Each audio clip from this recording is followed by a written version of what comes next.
Some of you have been here with me from the beginning of the day, and I like that idea, but I also want you, in terms of like thinking for the future, when Michael Rothenberg in Guerneville, California conceived of this, and he founded it with Terry Carrion, who's another poet and artist there in California, what they really imagined was that each person who wanted to, who identified a problem or an issue that they'd like to do something about, could create their own event. So this could be as small as, you know, standing on a street corner and doing guerrilla poetry. You don't need my permission or Michael Rothenberg's permission to create a 100,000 Poets for Change event. And as a matter of fact, they do them year-round now. So if you wanted to use the 100,000 Poets for Change name for something that you thought it was appropriate for, what I would say is get in touch with Michael on Facebook, because he wants to know about what's going on. And I'm very grateful to the people, the ones who knew that this was happening and the ones that didn't, who were taking photographs and video, because all of the photographs and video that are posted on the blog for 100,000 Poets for Change, which I think is the number 100 and then tpc.org, that is archived by Stanford University. And they've been doing that since the event started. It was either 3 or 4 years ago. I've sort of lost track now. So anyway, so you can literally be a part of history in that way. And so thank you to Tiffany and Nathan, everybody who was willing to take those pictures and that video and get it up there. I'm only taking pictures because you're pretty. Oh, thank you. Thank you very much, Mr. Tompkins. I don't know how to respond to that. So, I mentioned earlier that one of the things that I like to do when beginning any open mic is to read something by someone else to kind of get, you know, because really, poetry really comes from an oral tradition. And so even at the Ghost Town Poetry Open Mic that we do here in town, we try to encourage people when they feel like it to read something by somebody else just so that we can hear it out loud. For example, Angeline, who's here tonight, she read a poem by Langston Hughes, one of my favorite poets, and people loved it. I mean, they just had a great time. So if you come to Ghost Town or if you come to any of my events, just know that I will, you know, make time for that, or I will encourage that. And so this is what I'm trying to do here. One of the poets who, like Allen Ginsberg, who I spoke about earlier, encourages poets to take their role as citizens seriously is Lawrence Ferlinghetti of San Francisco, who founded City Lights, who published Allen Ginsberg and Hal and so many other poets through their Pocket Poets catalog. And those of you who haven't made it to San Francisco to go to the City Lights bookstore and see the poetry room, it is really like Mecca for poets. So if you make it out to San Francisco, do it. And it's even this dramatic moment where you walk up these stairs, and on one of the stairs it says Poetry Room. So it takes a little bit of time, even once you're in the bookstore, to find your way up to this, really, to what some of us consider hallowed ground in San Francisco. And one of the times that we went over there, Mr. Ferlinghetti was there, just like hanging out, because I think his office is still kind of behind one of the bookshelves. So anyway, Lawrence Ferlinghetti wants us to write poems that are about something, and he wants us to take ourselves seriously as citizens, not people who are, you know, poets sometimes, and then we have this other hat of being a good citizen. So here is Challenges to Young Poets by Lawrence Ferlinghetti. To begin. He wrote this for National Poetry Month, I think, or let's see. It says here who he wrote it for, so I might as well let you know. First read at the 17th Annual San Francisco High School Poetry Festival, February 3rd, 2001. Challenges to Young Poets. Invent a language anyone can understand. Climb the Statue of Liberty. Reach for the unattainable. Kiss the mirror and write what you see and hear. Dance with wolves and count the stars, including the unseen. Be naive, innocent, non-cynical, as if you had just landed on Earth, as indeed you have, as indeed we all have, astonished by what you have fallen upon. Write living newspapers. Be a reporter from outer space, filing dispatches to some supreme managing editor who believes in full disclosure. Got my pages mixed up. Let me start that part over. Be a reporter from outer space, filing dispatches to some supreme managing editor who believes in full disclosure and has a low tolerance level for hot air. Write an endless poem about your life on Earth or elsewhere. Read between the lines of human discourse. Avoid the provincial, go for the universal. Think subjectively, write objectively. Think long thoughts in short sentences. Don't attend poetry workshops, but if you do, don't go to learn how to, but to learn what's important to write about. Don't bow down to critics who have not themselves written great masterpieces. Resist much, obey less. Secretly liberate any being you see in a cage. I like that, secretly. Write short poems in the voice of birds. Make your lyrics truly lyrical. Birdsong is not made by machines. Give your poems wings to fly to the treetops. The much-quoted dictum from William Carlos Williams, no ideas but in things, is okay for prose, but it lays a dead hand on lyricism since things are dead. Don't contemplate your navel in poetry and think the rest of the world is going to think it's important. Remember everything, forget nothing. Work on a frontier, if you can find one. Go to sea or work near water and paddle your own boat. Associate with thinking poets. They're hard to find. Cultivate dissidence and critical thinking. First thought, best thought may not make for the greatest poetry. First thought may be worst thought. What's on your mind? What do you have in mind? Open your mouth and stop mumbling. Don't be so open-minded that your brains fall out. Question everything and everyone. Be subversive, constantly questioning reality and the status quo. Be a poet, not a huckster. Don't cater, don't pander, especially not to possible audiences, readers, editors, or publishers. Come out of your closet, it's dark in there. Raise the blinds, throw open your shuttered windows, raise the roof, unscrew the locks from the doors, but don't throw away the screws. Be committed to something outside yourself. Be militant about it, or ecstatic. To be a poet at 16 is to be 16. To be a poet at 40 is to be a poet. Be both. Wake up and pee. The world's on fire. Have a nice day. So, Lawrence Ferlinghetti. So I told some people earlier that I use a list over at the Ghost Town Poetry Open Mic because I don't trust myself to remember. I think we have a small enough group here that we could run this by having people come up as they would like to, and I think we'll be able to get through everybody. And just, be nice to each other. Don't knock anyone down on the way up here. And as people feel ready, we'll go through. Is there, just so I know, and because I don't want to leave anybody out, is there anybody that is not going to be reading anything, just so that we know not to bug you later? Okay. All right, so whoever feels moved to start us off, let's get this thing rolling. It looks like Tiffany's on her way.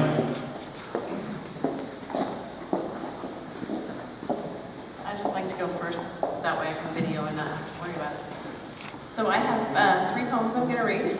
It's funny because I write a lot about sunflowers, so it was interesting that we got to listen to Allen Ginsberg's Sunflowers, was it Sutra? Sunflower Sutra? Sunflower Sutra. Yeah. So the first one is called Bella Fiore. She discovered a field drenched in golden sunflowers. Her clothes fall from her voluptuous body. She runs freely through the meadow. Golden pollen covers her torso. She appears as if she has been dipped in gold leaf. He observes her flight. He sat on the opposite side of the road, snapping images with his DSLR camera. She finds a spot in the center of the clearing. She lies to look at the sun. She understands the sunflower, points her body eastward towards the sunrise. She sprawls naked on bare ground, feels the rhythm of the earth mirror her breath. He inches closer to her, not wanting to startle her.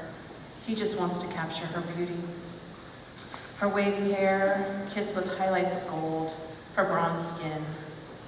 She is blinded by the sun, but she hears him. She hears the clicking of his camera. Vulnerable, she is exposed. He tells her, "I have never seen anything as beautiful as you." In his eyes, she sees the curves of her ass, the round fullness of her breasts, her strong, muscular legs. She lets out a sigh, takes a hold of his calloused right hand. As he gently lays her back down, whispers in her ear, "Bella Fiore." Click, click, click, her eyelashes flicker from the brightness of the sun. Her body turns towards sunset. Just as the sunflower falls, the sun across the sky. Click, click, click of his camera. He has captured her journey from sunrise to sunset. She stands amongst the rows of sunflowers as the sun sets in the west against an orange horizon. Her legs become stems, her breasts turn to strong green leaves, her golden hair and bronze face turn into a mammoth sunflower. Click, click, click, the woman is no longer visible.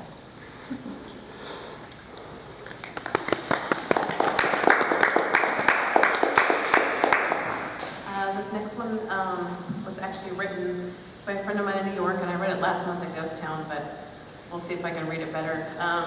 It was written by my friend Karen, and she actually had listened to stories of me and my brother talk about our mom who died at a very young age of 62. So I felt this poem captured our mom very well. So it also has to do with sunflowers. So this is called For Lonnie. In a world of delicate, precious roses, carnations as common as morning, and lilies everywhere, you are a sunflower. There are stories we dare not tell our children, and yours is one of them. This is a story that needs to be told. Giving of yourself is the only thing that redeems us as human beings, the only way to find happiness, but you gave it all away. When you were a young woman, in the flower of your days, how fertile you were, each child more beautiful than the next, each the sweetest thing, blonde sunlit promises. Men do not keep their promises though, and they go away, and they always go, sister. But we dig deep into the earth to provide for yellow seeds. One wants a guitar, one wants a saxophone, and we dig, and it isn't enough. A sunflower is resourceful, a sunflower works alone. This is not pretty. Petals fall to the ground. The blooming season over too soon. The black center dominates the eye, looming large and ominous. Weeds, life-sucking weeds, flourish around the sunflower, zapping its strength, scavengers to the labor of nature. But the roots, mama, grow on, creating complex systems under the ground. You won't live long enough to see them, but I promise you, they are roots you would be proud of. This is the only consolation for a sunflower done too soon. What is the lesson for our children, mama? To die young, to dig deep, to give away, to sacrifice. Mighty standing flower, bright head shining, full of infinite goodness, rising alone. Do not go alone, children. Do not give every bit away. Choose wisely your friends, and let them water you, care for you, gently pull of you what has died on you so the newness can grow. Recognize weeds and keep them at bay with a firm but loving hand. Life can be a garden if you want it bad enough.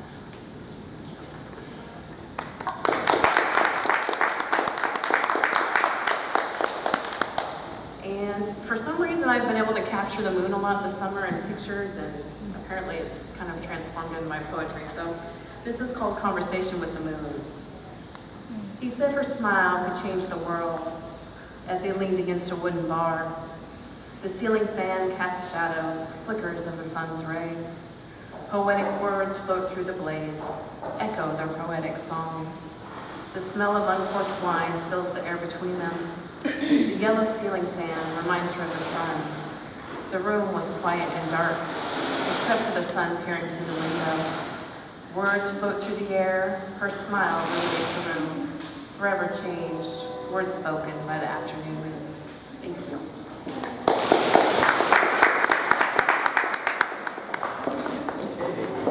Next, just give me the subject. Start with feedback, she's that. That'll be okay. All right. What do you think? Nathan? Do you need someone to hold your camera while you're doing anything? Okay. Fine.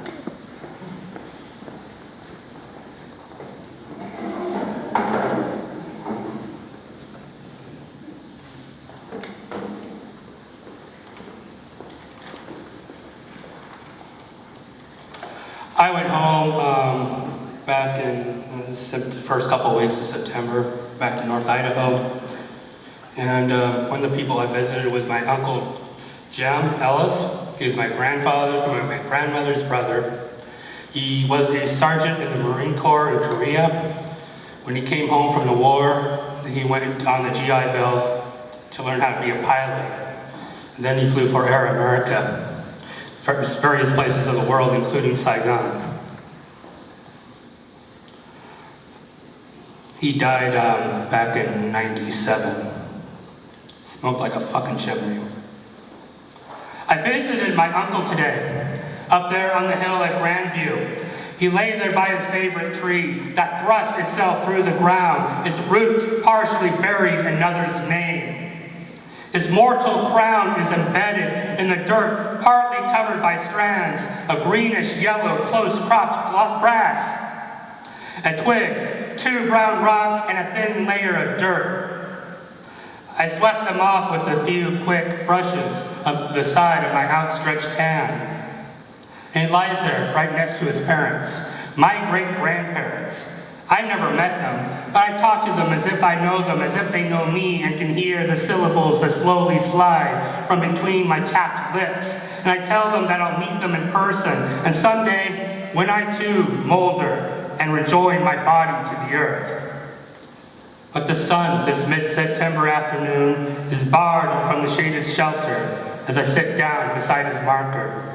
And I pull out my old dented pewter flask full of Jamison's Irish whiskey, and I take a swig and share some with him. The amber fluid flows from the tiny mouthpiece and into the earth where his ashes lie. And then we pass the flask back and forth, he and I, as we reminisce of other days, those years before the cancer took him. Like that one summer when I was 9 and he flew me from Willows, California back up to Bonners Ferry, Idaho to spend those months with my grandparents. I'd never been in a small private plane before, and so I was excited. But when the plane shook as it scraped the bottom of the clouds, I clutched my armrest and gasped, frightened. Then, as we flew over some lake in Oregon, he yelled out, "Nathan, we're going to crash into the lake!" And the plane dropped 100 feet. And slipped from my tongue. As my hands grasped the sides of my seat, it dropped 100 more. I shrieked, then heard his laughter as it bounced from the cockpit. Or this time when he brought 2 ashtrays to my grandma's house. Each one had a little doll that wore a Coors can, and he lifted the can to reveal 2 anatomically correct naked people, a man and a woman. And at 13, I was fascinated. So I kept looking, only when my grandmother wasn't around. And then our talks go forward until they stop. Nothing else to really say that hasn't been said before. And I let him have the last spare swallow from my flask, and then I screw the top back on, slip it in my pocket, lurch to my weary feet. I kiss my fingertips, lay them on his black, and slightly slur farewell to my grades before I walk to the cliff edge and watch the Kootenai River swing through the valley below.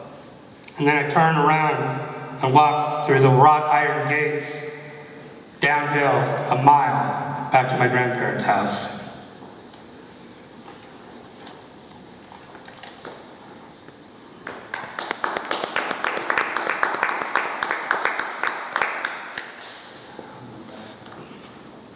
This is about a cousin of mine from the other side of the family. I didn't really know him very well. I've seen him at family functions while he was growing up. But he was also 12 years younger than I am. And so I didn't really care. My cousin Ricky and I never really spoke. But he had light brown curls, and his smile formed dimples so deep they captured unwary girls if they did not watch their footing.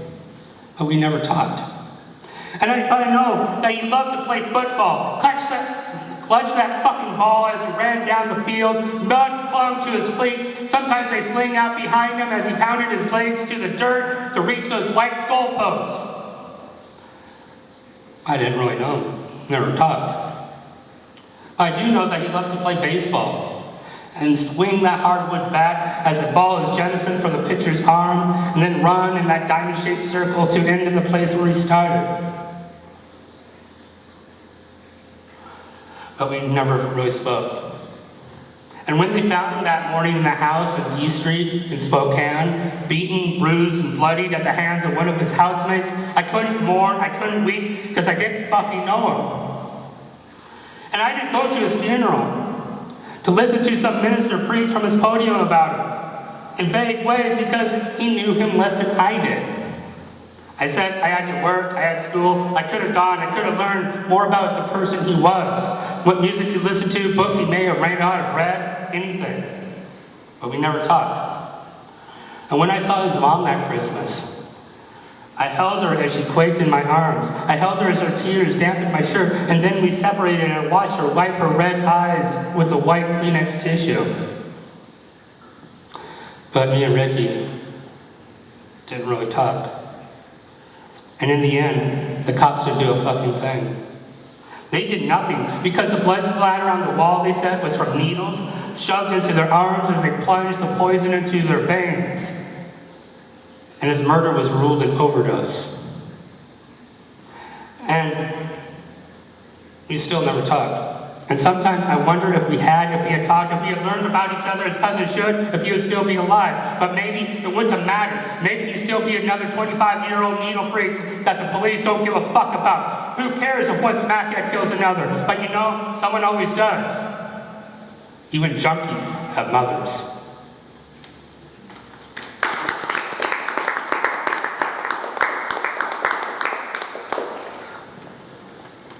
Got one more here. Liberty of the Lake. Lake Bonneray in Sandpoint City Beach has a little miniature replica of the Statue of Liberty. It stands on this little pier. Lady Liberty stands on a stone block at the edge of a compact concrete pier that juts from the coast of Lake Bonneray. Her raised torch burns green embers to welcome post-traumatic immigrant refugees from the apathy bred in crumbled streets of Spokane to Sandpoint's beer-stained shoreline. And looking at her face, I wish to stay. Rain-tinted clouds glide over pine-tipped hills as the lake breeze drifts over the damp sand. I sit on a bench, watch the mild ripples graze the cement base of the outstretched dock. And I surged to my feet, looked in her green eyes, whispered bye, turned, and ran to catch the train. Cheers, thank you.